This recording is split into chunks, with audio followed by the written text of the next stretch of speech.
मार्गशीर्ष पूर्णिमा बने दिव्य और दुर्लभ संयोग तुलसी जी पर चढ़ाते यह एक चीज हर कष्ट दूर करेंगे भगवान विष्णु। घर में आएगी सुख समृद्धि और शांति। ओम श्री महागणेशाय नमः। राधे राधे दोस्तों, कैसे हैं आप सब।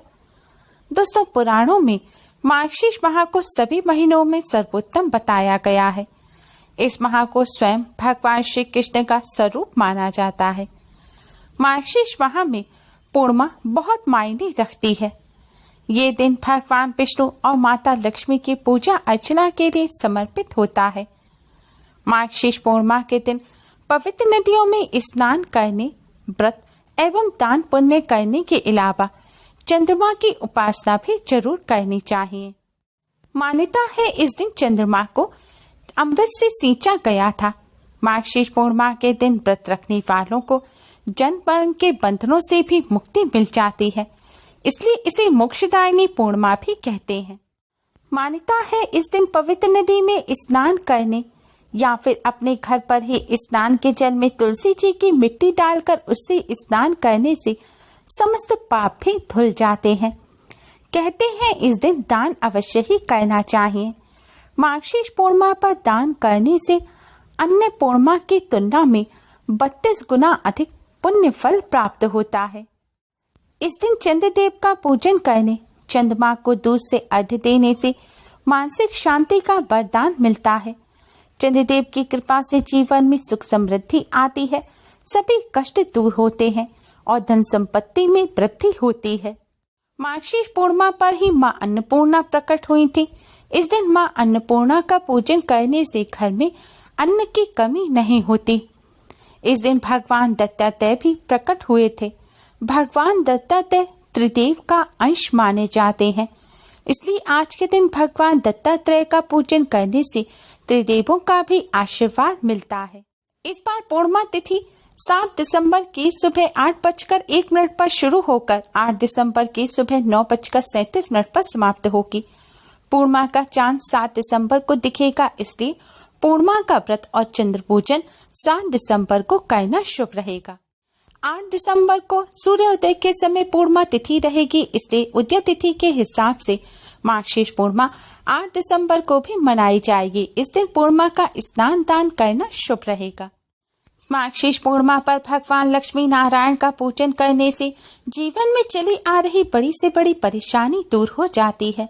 इस बार मार्गशीर्ष पूर्णिमा पर 4 दिव्य संयोग बनने से यह और खास हो गई है। इस दिन भगवान लक्ष्मी नारायण का पूजन करने के साथ ही तुलसी जी का पूजन अवश्य ही करना चाहिए। तुलसी जी भगवान विष्णु को अत्यधिक प्रिय हैं। तुलसी जी को हरि प्रिया कहा जाता है। भगवान विष्णु की कृपा प्राप्त करने के लिए तुलसी माँ की कृपा प्राप्त करना अति आवश्यक है। कहते हैं आज के दिन तुलसी जी का पूजन करने से भगवान विष्णु के साथ ही धन की देवी माँ लक्ष्मी भी अति शीघ्र ही प्रसन्न हो जाती हैं और धन संबंधी समस्याएं दूर हो जाती हैं।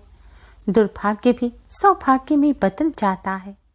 भगवान विष्णु माँ लक्ष्मी जी के साथ ही तुलसी जी की कृपा प्राप्त करने के लिए आज के दिन सबसे पहले स्नान कर स्वच्छ वस्त्र धारण करें। आज के दिन पीले या लाल रंग के वस्त्र पहनना बहुत शुभ माना जाता है।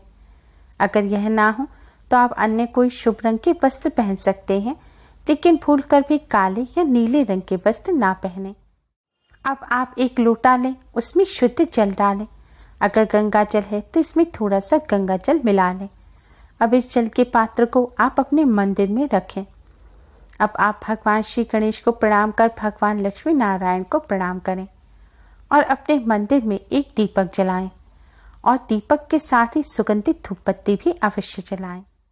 अब आप एक कटोरी में साफ पिसी हुई हल्दी लें। इस हल्दी में थोड़ा सा शुद्ध जल मिलाएं और इस हल्दी से आप भगवान विष्णु जी को तिलक करें, माँ लक्ष्मी जी को तिलक करें। इसके बाद उंगली पर जो हल्दी लगी रह जाए उसे वापस इस हल्दी में मिला दें और भगवान विष्णु जी को चढ़ी हुई अब यह हल्दी आप इस जल के पात्र में डाल दें।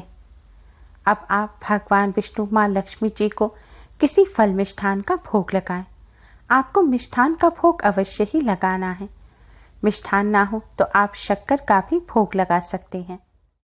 अब आप भगवान विष्णु माँ लक्ष्मी जी को भोग स्वीकार करने की प्रार्थना करें। प्रार्थना करने से पहले आप इस भोग में एक तुलसी का पत्ता अवश्य ही रख दें, क्योंकि भगवान विष्णु जी तुलसी पत्र के बिना भोग को स्वीकार नहीं करते। भोग लगाने के पश्चात दोस्तों अब आप भगवान विष्णु जी के द्वादश मंत्र ओम नमो भगवते वासुदेवाय का 108 बार जाप करें। यह भगवान विष्णु जी की कृपा प्राप्त करने का सबसे खास मंत्र माना जाता है। इसके बाद आप जय मां लक्ष्मी का 21 बार जाप करें। मंत्र का जाप करने के पश्चात अब आप भगवान विष्णु मां लक्ष्मी जी को प्रणाम करें और आपकी जो भी समस्या है वह आप भगवान जी से दूर करने की प्रार्थना करें। इस तरह पूजन करने के पश्चात दोस्तों अब आपने भगवान जी को जो मिष्ठान का भोग लगाया है उसमें से थोड़ा सा मिष्ठान लें और आप इस जल के पात्र में डाल दें।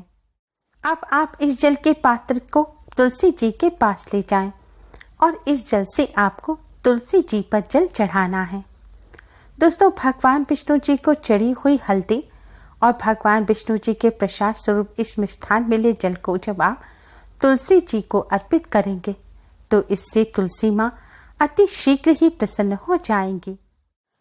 भगवान विष्णु को जैसे तुलसी जी अत्यधिक प्रिय हैं, तुलसी पत्र के बिना भगवान विष्णु भोग स्वीकार नहीं करते, इसी प्रकार जब भगवान विष्णु पर चढ़ी हुई हल्दी तुलसी जी पर चढ़ाई जाती है तो तुलसी माँ सबसे जल्दी प्रसन्न हो जाती है। तुलसी माँ को प्रसन्न करने का ये सबसे असरकारक उपाय है। तुलसी जी के साथ ही भगवान विष्णु भी अति शीघ्र ही प्रसन्न हो जाते हैं और अपने भक्तों के सभी कष्टों को दूर करते हैं। शास्त्रों में तुलसी जी को माँ लक्ष्मी का ही स्वरूप माना गया है। आज के दिन इस तरह तुलसी जी का पूजन करने से माँ लक्ष्मी की भी कृपा प्राप्त होती है और धन संबंधी समस्याएं दूर हो जाती हैं। शास्त्रों के अनुसार तुलसी जी का पूजन करने से समस्त पाप नष्ट हो जाते हैं। जहाँ तुलसी जी का पूजन किया जाता है वहाँ ब्रह्मा विष्णु महेश विराजते हैं। स्वर्ण रत्न मोती से बने पुष्प यदि भगवान विष्णु को चढ़ाए जाएं तो तुलसी पत्र के बिना वे सब अधूरे हैं। तुलसी पत्र के बिना भगवान विष्णु का पूजन अधूरा रहता है। जब तुलसी जी का पूजन किया जाता है तब भगवान विष्णु बहुत अधिक प्रसन्न हो जाते हैं।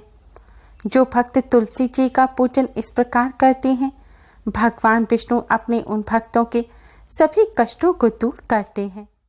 तुलसी जी भगवान विष्णु को इतनी अधिक प्रिय हैं, इसी वजह से देव उठनी एकादशी पर तुलसी जी के साथ भगवान विष्णु का विवाह भी कराया जाता है। तुलसी जी का दर्शन करना ही पाप नाशक समझा जाता है।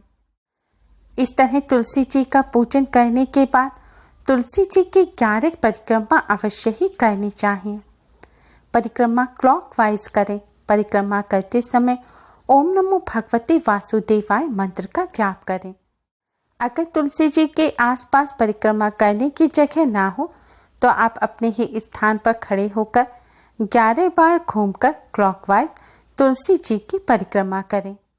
दोस्तों वैसे तो आज के दिन पूरे दिन आप किसी भी समय इस तरह तुलसी जी का पूजन कर सकते हैं, लेकिन संध्या काल के बाद तुलसी जी पर जल ना चढ़ाएं। अगर संध्या काल से पहले पूजन ना कर पाए तो आप इस हल्दी को एक कटोरी में अलग ही रखा रहने दें, जल में ना मिलाएं और फिर भगवान विष्णु माँ लक्ष्मी जी का पूजन करने के पश्चात इस हल्दी को आप माँ तुलसी जी के चरणों में, उनके जड़ में ऐसे ही चढ़ा दें। भगवान विष्णु के प्रसाद स्वरूप इस हल्दी को चढ़ाकर एक आप दीपक अवश्य ही तुलसी जी के पास जलाएं और फिर भगवान विष्णु माँ लक्ष्मी जी को प्रणाम करें और तुलसी माँ को प्रणाम करें। अब आपकी जो भी समस्या है वह आप तुलसी माँ से कहें और समस्या को दूर करने की प्रार्थना करें, मनोकामना पूर्ण करने की प्रार्थना करें। तुलसी जी का पूजन करते समय आप कुछ बातों का विशेष तौर पर ध्यान रखें। जूते चप्पल पहनकर तुलसी जी का पूजन ना करें। तुलसी जी का पूजन करते समय आप अपना सिर अवश्य ही ढकें। जब सूर्य अस्त हो जाए उसके बाद अगर आप तुलसी जी का पूजन कर रहे हैं तो ना तो आपको जल चढ़ाना है और ना ही आपको तुलसी जी का स्पर्श करना है। आज के दिन इस तरह तुलसी जी का पूजन करने से भगवान विष्णु, माँ लक्ष्मी जी और तुलसी माँ की कृपा से धन संबंधी समस्याएं दूर हो जाती हैं। घर से दुख दरिद्रता हमेशा के लिए नष्ट हो जाती है। घर में सुख समृद्धि आती है और भगवान विष्णु की कृपा से कष्टों से छुटकारा प्राप्त होता है। अगर आपके घर में तुलसी जी ना हो तो आप मंदिर में तुलसी जी जहाँ लग रही हो वहां जाकर भी इस तरह पूजन कर सकते हैं। उम्मीद है आपको हमारी ये वीडियो पसंद आई होगी। प्लीज लाइक कर अपने फ्रेंड्स के साथ शेयर जरूर करें और यूजफुल वीडियोस के लिए चैनल को सब्सक्राइब कर बेल आइकन को भी जरूर दबाएं। Thanks for watching. Radhe Radhe.